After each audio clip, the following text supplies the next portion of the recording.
Pernah dengar gak sih istilah boti? Nah, istilah ini tuh sering banget muncul di media sosial ataupun di dunia nyata. Ada yang dipakai buat julukan, ada yang dipakai juga buat bahan ejekan. Nah, sebenarnya apa sih kata boti ini? Dan kenapa akhir-akhir ini makin banyak yang namanya boti? Nah, terus apakah boti ini menular? Nah, di video kali ini kita akan bahas perihal perbotian ini secara santai tapi tetap logis.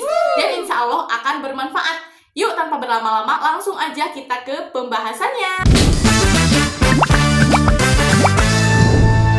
Kata boti itu sebenarnya berasal dari bahasa Inggris yang artinya bottom atau di bawah. Jadi buat cowok-cowok yang suka di bawah, kalian ngerti kan? Nah begitu, makanya suka disebut boti. Tapi ada juga yang menjelaskan bahwa boti itu berasal dari dua kata, yaitu bo dan ti. Bo artinya body, ti artinya ting ting. Jadi saya masih ting ting ting ting ting ting ting ting ting. Jadi maksudnya tuh ting ting di sini adalah centil atau feminim. Jadi bisa diartikan kalau boti itu adalah laki-laki yang feminim, laki-laki yang gemulai, laki-laki yang suka joget ting ting ting. Nah, muncullah pertanyaan penting, yaitu kenapa sih kok cowok-cowok ini bisa aja jadi boti? Ternyata guys, ada beberapa faktor yang menyebabkan mereka ini bisa jadi boti. Yang pertama, faktor biologis atau genetik. Beberapa penelitian menunjukkan bahwa sebagian orang memang secara alami tumbuh dengan identitas atau kecenderungan gender yang tidak sesuai dengan kelamin biologisnya. Jadi maksudnya tuh memang dari sejak janin ada beberapa orang yang memang memiliki otak atau kebiasaan atau genetiknya itu lebih ke cewek gitu. Padahal pas lahir badannya itu cowok gitu. Dan ini tuh memang ada penelitiannya. Nih, aku tunjukin satu persatu. Yang pertama, penelitian oleh Dick Swaab dan juga Gracia Falgueras di tahun 2010 di Netherlands Institute for Neuroscience. Mereka ini meneliti otak manusia transgender dan menemukan bahwa bagian otak yang bernama BSTC, Bed Nucleus of the Stria Terminalis, punya ukuran dan struktur yang lebih mirip otak perempuan daripada laki-laki. Jadi saat diteliti, entah itu di scan atau diapain gitu ya, otak si laki-laki boti alias transgender ini lebih mirip sama otak perempuan gitu dibanding otak laki-laki. Meskipun si boti ini biologisnya gitu, tubuhnya adalah laki-laki. Yang kedua, ada juga penelitian twin studies, penelitian kembar identik. Nah, penelitian ini di Australia di tahun 2000, kalian bisa baca aja. Yang ketiga, penelitian dari University of California di Los Angeles di 2018.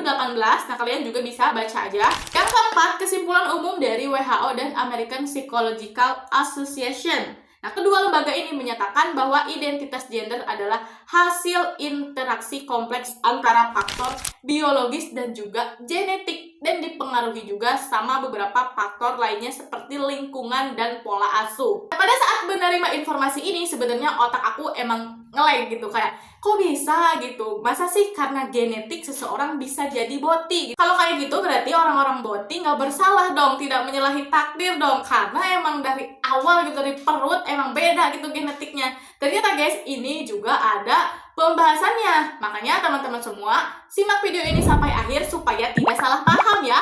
Oke, jadi kita agak melenceng dikit ya, jadi ke pembahasan biologis ya.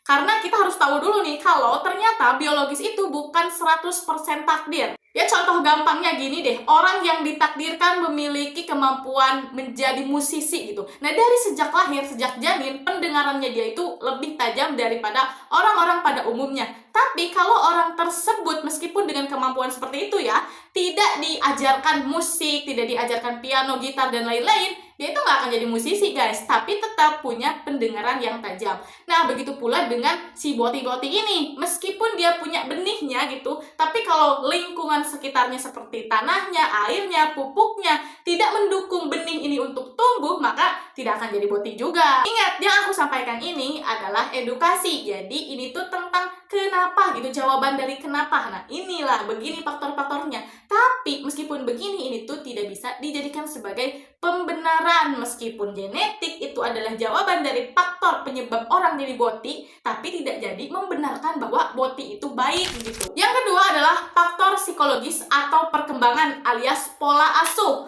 Nah, seperti yang kita tahu, kalau anak-anak itu mudah banget buat meniru. Jadi, kalau misalnya kita punya anak laki-laki nih, nah terus sekelilingnya dari kecil mainnya tuh sama kakak-kakak cewek, adik-adik cewek, sama ibu, jarang sama ayah. Nah, ini tuh bisa banget menjadi kecenderungan anak tersebut bisa tumbuh menjadi boti alias transgender. Karena ada juga penelitian bahwa anak kecil itu memiliki role model, yaitu orang-orang di sekitarnya. Kalau orang-orang sekitarnya itu cewek-cewek semua, maka si anak tersebut meskipun cowok akan melakukan hal-hal yang dia rekam, yang dia lihat, yang dia interaksi setiap hari gitu. Nah, kalau kayak gitu, secara tidak langsung orang tersebut atau anak cowok ini akan berpikir bahwa oh seharusnya ngomong itu lemah lembut loh, seharusnya rambut tuh digitu-gitu loh, nah seharusnya kita tuh make upan dan lain-lain.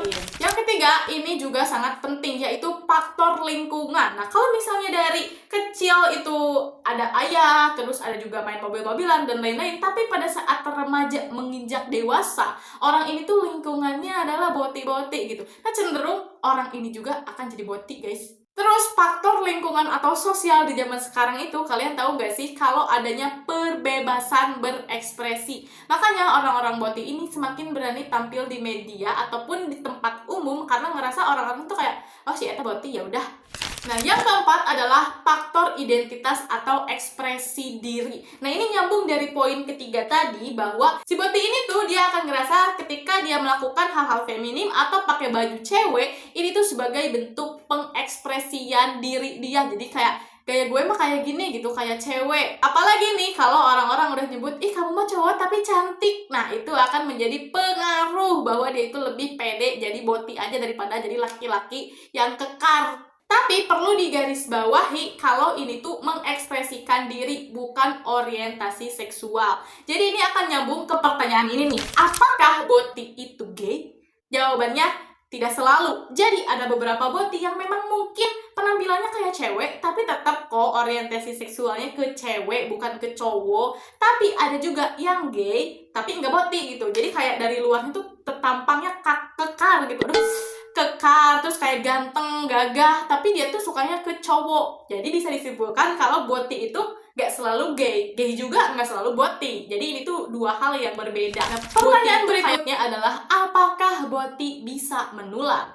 Jawabannya, kalau secara teknis gitu, seperti batuk nih, kan ada bakteri yang menyebar. Nah, kalau secara kayak gitu tuh gak bisa, guys. Boti itu gak bisa nular seperti itu. Tapi secara psikis itu bisa banget nular. Seperti poin 2 yang udah kita jelasin tadi, yaitu lingkungan ya. Itu tuh bisa banget, guys. Jadi kalau misalnya kita ngariung nanti jeung cewek atau ngariung nanti jeung boti gitu lah. Insya Allah, bukan insya Allah, jangan mau Allah, astagfirullah. Bisa jadi gitu kamu itu akan jadi boti juga. Kenapa? Karena kalau misalnya kita jadi minoritas dalam sebuah kumpulan gitu, kita tuh cenderungnya manusia mah bakalan kababawa gitu. Istilahnya kalau kita main sama orang yang jual parfum, pasti katempelan sengit. Nah, next kita ke pembahasan berikutnya, yaitu kapan sih cowok bisa dianggap boti. Kenapa aku bahas ini? Karena banyak banget pengertian atau salah arti gitu masyarakatnya.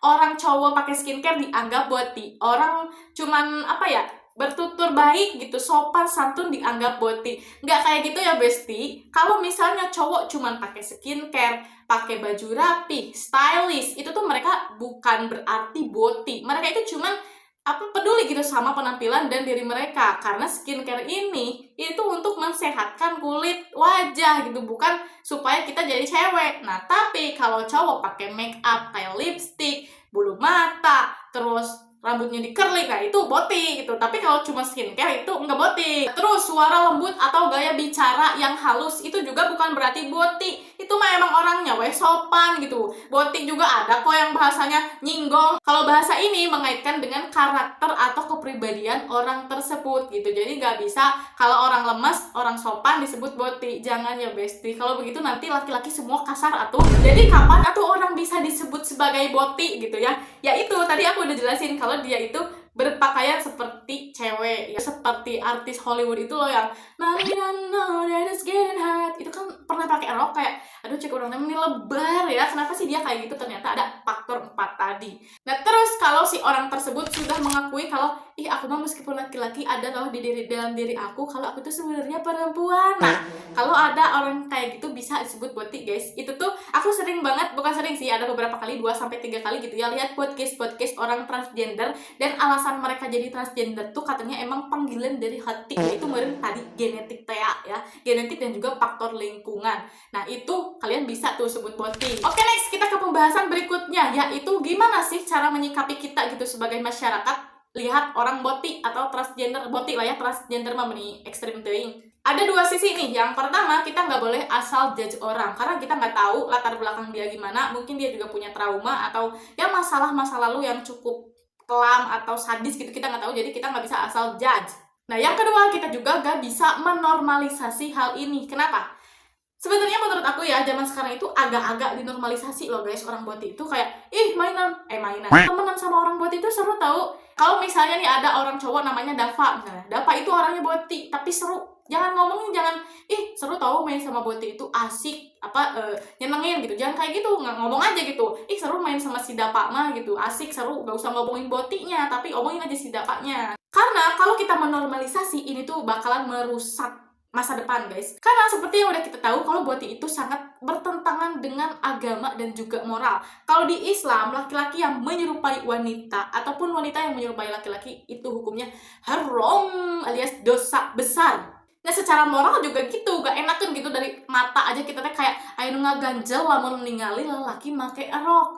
Atau kalau lihat laki-laki kayak sakit padahal makur kacugak saeutik, itu kayak aduh. Makanya ini tuh jangan dinormalisasikan. Tapi kamu juga jangan ngebully si botik guys. Jadi cukup diingetin aja lah. Ini juga aku tuh sebenarnya emang kata-katanya cenderung juga ngatain ya guys. Tapi tidak bisa dibohongi. Guys, kita tuh cukup kayak jangan support aja lah gitu. Aku juga nggak pernah sih kayak misalkan ada Lucinta Luna lewat gitu terus aku ngatain ih boti gitu, nggak pernah sih aku juga. Cuman lebih ke nyekip aja lah konten-konten ataupun orang-orang yang kayak gitunya, lebih jangan dilihat, apalagi dikomenin ih kamu cantik banget.